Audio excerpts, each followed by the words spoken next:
কথাটিতে হলো সত্য। এই যে বাচ্চাদের নিয়ে ঘুরতে বেরোইছি, ওই যে আমার মেয়ে সামনে, পিছে হলো আনাস কাজী আর আমার কোলে আছে আরাব কাজী। অনেকে ফেসবুকে দেখে ছেলে মেয়ে নিয়ে আড্ডা মারি ঘুরি, অনেকের মনে মনে হয়তো হিংসা লাগতেও পারে, লাগলে তো আসলে কিছু করার নাই।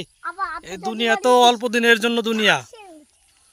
তা এই অল্প দিনের দুনিয়ায় ছেলে মেয়ে ছাড়া তো আসলে কিছু নাই। প্রতিটা পিতারই স্বপ্ন তার ছেলে মেয়ে নিয়ে ঘুরবে, তাদের সময় দেবে, তাদের বিপদ আপদে পাশে থাকবে। আমারও একটাই স্বপ্ন, আমার এই 3 ছেলে মেয়ে একদিন মানুষের মতন মানুষ হবে, তারা ভালো থাকবে, তারা ভালো কিছু করে ভালো হোক, এইটাই আমাদের কাম্য। তাদের কাছে তো আমরা কিছু প্রত্যাশা করি না, প্রত্যাশা শুধু একটাই, তাদের কাছে তারা মানুষের মতন মানুষ হোক, আর সমাজে তাদের সবাই ভালো বলুক, কেউ যাতে খারাপ না বলে সমাজে, এইটাই আমাদের প্রত্যাশা। আজ আসছি 3 জন। এই যে পানি আছে কিন্তু এই পাশে আসো। এই যে কলাম, এদিকে যাওয়ার দরকার নাই, এদিকে গেলেই তো পানি বাঁধবে।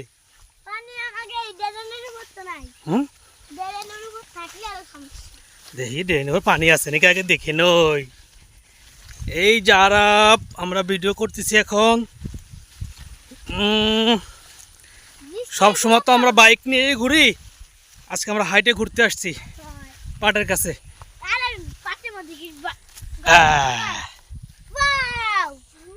এই যে কাদা যেন কারো না লাগে, ঠিক আছে?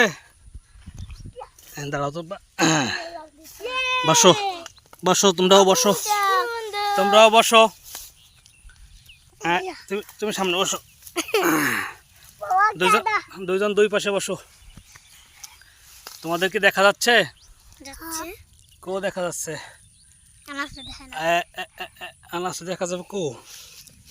আনাস সোজা বসো, এখানে বসো, খুলে বসো। এই যে সবাইকে দেখা যাচ্ছে এখন। এই যে আরাফও বলতেছে আমি এখন, আমাদের এই ফেসবুকে লাইভ আসার একটাই কারণ যে ছেলে মেয়ে নিয়ে ঘুরতে আসছি, আমরা এখন ঘুরতেছি। আমার বড় ছেলের মন খুব খারাপ,